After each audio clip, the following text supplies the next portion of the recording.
So, who's going to win the Euros? I can't look past or see past France. You know, yeah, pressure of hosts, etc. But if you're looking purely at talent and squads, depth of squads, they've got it on. I mean, Griezmann's been fantastic this season. For Atletico, Pogba's the poster boy of the tournament. Yeah, they don't have necessarily a centre forward that's going to that guarantees goals. Giroud's been in and out. 1998, I agree. Exactly. And Griezmann's been playing essentially up front for Atletico, so it depends if they do that, of course, or move Martial there. It's incredible that actually Lacazette hasn't even made the squad. A guy who scored, I think, 23 League goals this year. Preposterous numbers of goals that they can't. Exactly, that haven't even made the squad. Got the old guys at fullback as well, haven't they? Yeah. Sanya's not young. Jalle's in his early 30s as well, and then obviously Evra on the other side. So it's not a young defence. It's experienced, I suppose.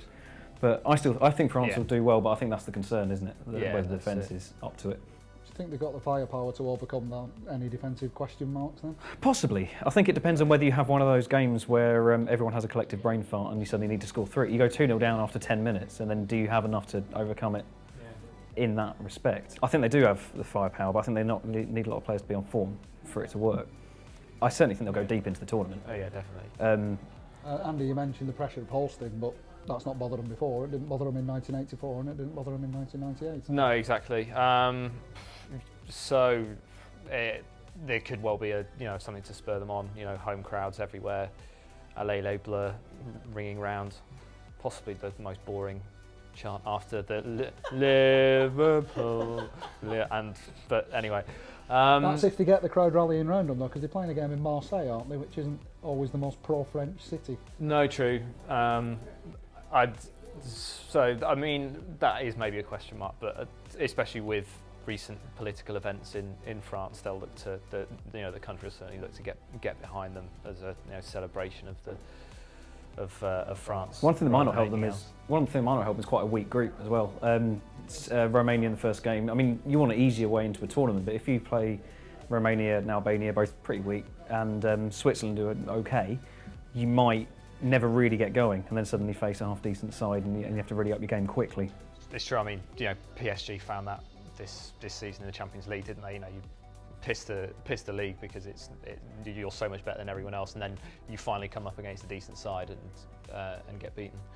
Quarter-final PSG every single year. Yeah. Something to any Arsenal fans can aspire. Then again, I suppose France, with the new 2014 format, they'll be against a third-place team, so they'll at least get a warm-up in the knockouts. Yeah. If they presuming they finish as winners in that easy group, I'll remind you of the easy group thing if they struggle. Yeah, thanks. When they lose 2-1 to Romania in the first game. Yeah. What sort of team would lose to Romania? Exactly. They definitely won't face it. Yeah, they definitely won't face a group winner to the quarters anyway. So there's no VRL Moldovan anymore though, so it's fine. It is France 2016, but it's not just France that are allowed to win it. What other likely lads have we got? What other candidates do you think have got a good chance? I mean, I'd expect Spain to make semi-finals, I guess.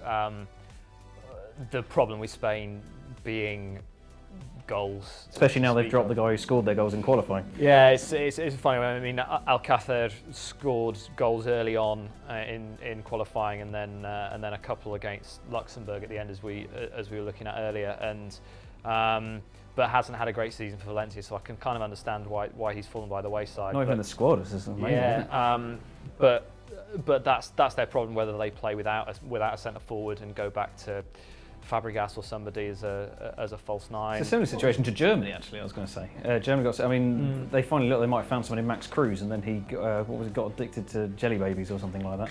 He had some sort of. Aren't we all? I think it was something much worse. Actually, so it's probably okay to. But they'll look at probably playing Goetze up front, or Podolski's still in that squad. So Mario Gomez is there, my favourite player in the whole world. Apart from Gary O'Neill. Apart from Gary, what? We've got Gary O'Neill at one end of the sliding scale, and Mario Gomez firmly at the other. But if you're allowed to play 4-6-0, then Spain, Germany, and you are obviously Spain, Germany, as I understand it. Yeah. But if they can work, then I suppose they're both strong. I still think I think people are writing off Germany a little bit too quickly, but not Belgium. I think people are writing off Belgium entirely quickly enough. It feels like a number of players haven't gone together. I mean, the fact that they've got so many talents and not a single decent fullback speaks volumes. Dedrick Beatta's in the squad as well, who's not superb. And the fact that Wales took 4 points off them and keeping 2 clean sheets perhaps speaks volumes as well. So I think Belgium might be a bit of a blunt force in this tournament, if there is such a thing as a blunt force. Trauma, that's the one. So France, Germany, Spain, you can't see beyond those 3? I'm trying to think who your dark horses might be. The biennial cliche, the dark horse. Well, this is the thing, people keep talking about Belgium as dark horses, but they're not. They're very much clear horses now, multicoloured horses. Exactly. Otherwise, I mean, you look at kind of some of the established nations like Italy have really fallen away of late, and Portugal have got a really good young generation, and Ronaldo's just 5 years too old for them and too young for the Figo generation above him, so they're kind of reliant on him a bit at the moment. But if they have faith in their youngsters, they might do well. I think any team, you could probably include Wales in this bracket, to be honest, any team that has, 10 players or 9 or 10 players that are relatively functional, happy to play to a system that works to the one superstar, can do anything. If you keep that superstar fit and he has a really good tournament, then kind of why not?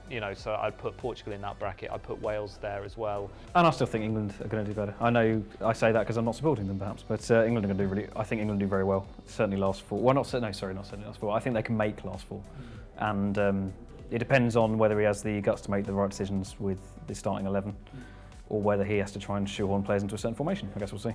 Okay. Well, I'll finish with a theoretical question that you don't have to answer. Regarding England, how long does a team have to be rubbish before it's regarded as a dark horse? 40 years? I don't know. Already done that one. Okay, well, thank you very much, chaps, and thank you for joining us. Don't forget to subscribe, leave your comments below, do all the YouTube kind of thing. You know what to do.